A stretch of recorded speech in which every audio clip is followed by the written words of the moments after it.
All right. Hello, ladies and gentlemen. Today we will be doing the Unit 9, Day 8 notes.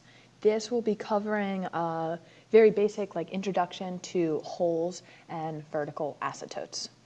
So previously we have talked about asymptotes a couple of times in my classes.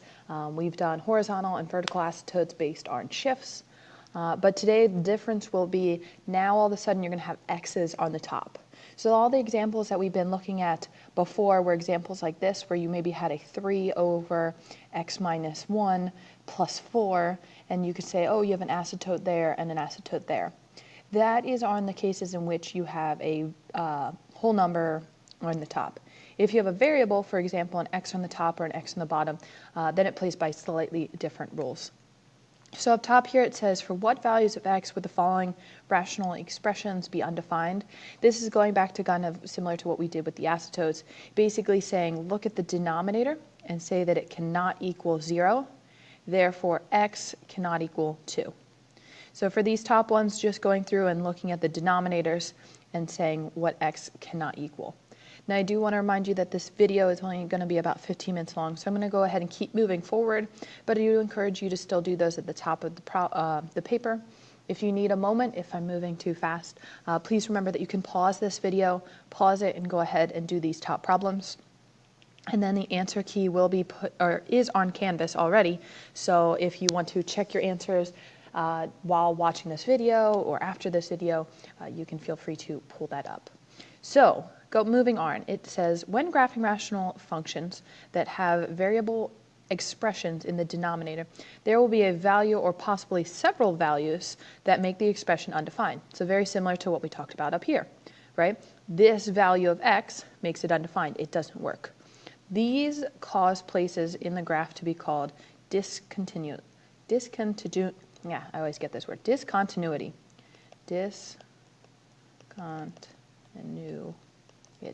Discontinuity. This causes the graph to have a discontinuity in it.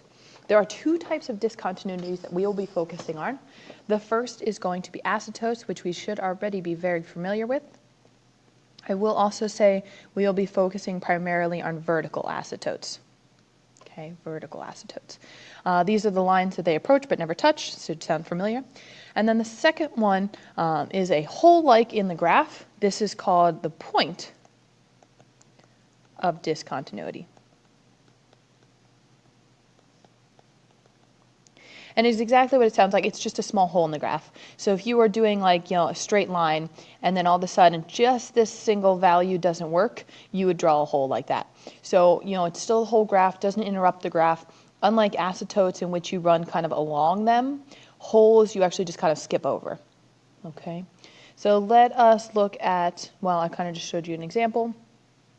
These are just kind of to show you generic examples. So maybe you have an asymptote and your graphs go something like this, kind of run along it, versus a hole. If you had a graph, a hole would be actually like an interruption like that, and the graph would continue as if nothing happened.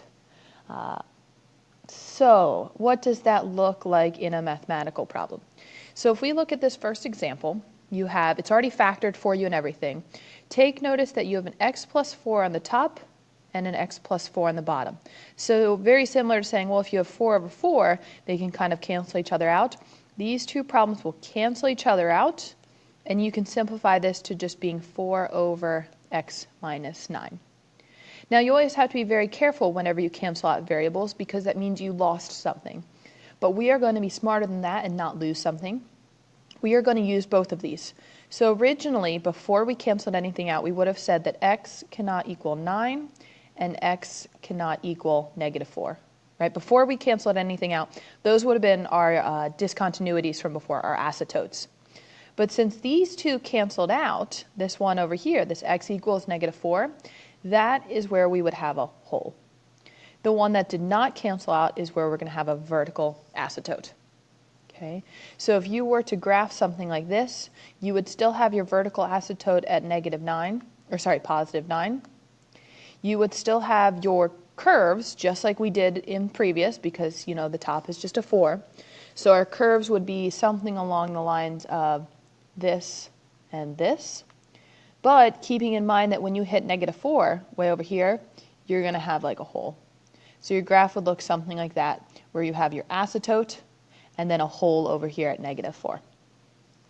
So down below it says, since x plus 4 is on the bottom, canceled out, it will only make a hole rather than being an entire asymptote.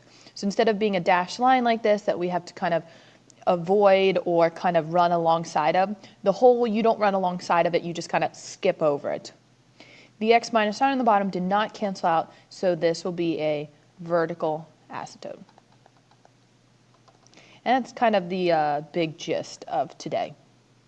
So if we go ahead and move on to the next page, okay, you have a couple of examples here. Hold on, some of them disappeared. There they are. Some of these examples here, and you want to figure out where are the vertical asymptotes and where are the holes. So where are the holes, where are the vertical asymptotes? But in order to know where the holes and vertical asymptotes are, we need to factor this.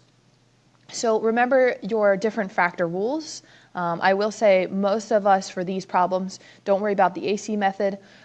You just have to look at the 4 and say what multiplies to this but adds to this. So this particular one will factor to become x minus 2, x minus 2. Because -2 times -2 gives me +4. -2 plus -2 gives me -4. So now that one's factored. I check to see if anything cancels out. Nothing cancels out, so I go ahead and put my restrictions. I say that x cannot equal 2, and then this one's the same thing, x cannot equal 2. Since it did not cancel out, we would label this as a vertical asymptote. Now if I look at the second problem, again, what multiplies to this but adds to this? If I set that up, you're going to have an x minus 1 on the top and an x plus 5, x minus 1 on the bottom. So if you go ahead and do your restrictions right now, you would say x cannot equal -5, x cannot equal +1. So those would be our two restrictions. Then we go ahead and say, okay, well these two cancel out. So that makes the x cannot equal -1 a hole, and the x equals -5 a vertical asymptote. So it's kind of the difference between these two is you are going to go ahead and factor all of these, top and bottom. Most of the time the top's already factored for you, thankfully, but the bottom you're definitely going to have to factor. So when you walk through all of these, set them up in the factored form, see if anything cancels out. If it does, that restriction that you had will just be labeled as a hole. Your restrictions will always be there, like x cannot equal -5 and x cannot equal 1. That's always true. It's just a matter of, is it going to be a vertical asymptote, in which case I do a dashed line and I run alongside of it, or is it a hole where I just kind of skip over it. So take a moment again, like I said, and pause the video to complete C, D, E, and F on your own time. But in the meantime, I'm going to go ahead and move on to keep this video as short as possible. These particular ones, again, kind of just doing a basic intro to graphing. And if you remember when we introduced the graphing the other day with the PowerPoint, we started with the table to kind of get a feel for it. These ones are different than what we did on the PowerPoint because of this variable on the top. The variable on the top does make a difference. The ones in the past that we've done was more like a 3 over x minus 4, right? Or maybe we had a 1 over x plus 2, something along that lines, in which case we know the shape of it. But when you throw that variable in the top, that does end up changing things. It changes where that horizontal asymptote will be. We can still look at this and say that x cannot equal 2. So that one, that vertical asymptote has not changed. So we could put a dashed line at +2. We know we're going to have an asymptote there, but the horizontal asymptote is not quite as simple as it was, again, because of that variable on the top.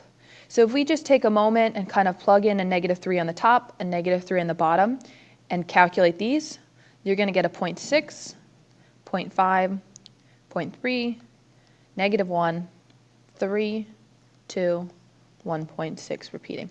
So again, you can check the math on those. All I really did was plug in a -3, divide it by -5, because I would do -3 minus 2, which gives me -5.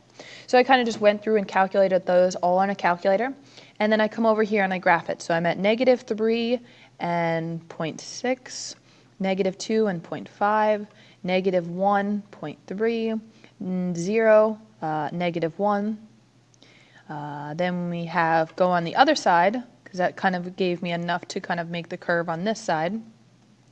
On the other side, I'm going to be at 3, 3.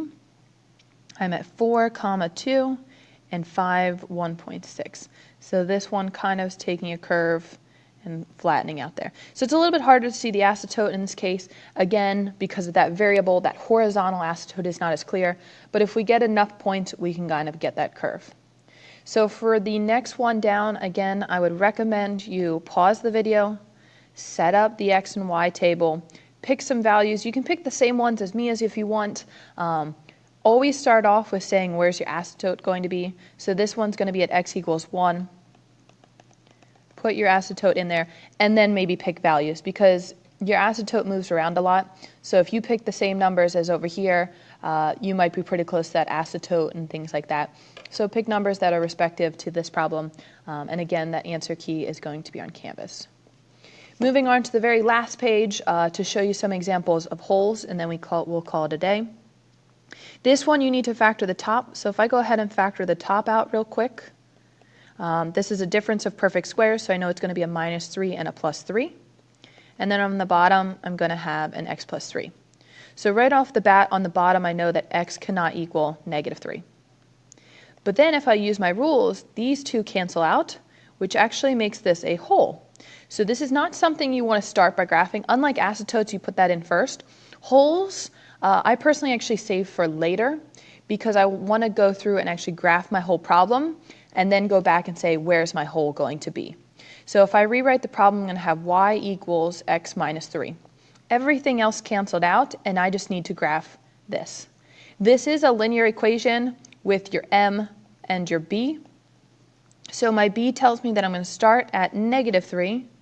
My bad. Start at -3, 1, 2, 3. Okay, there's my first point.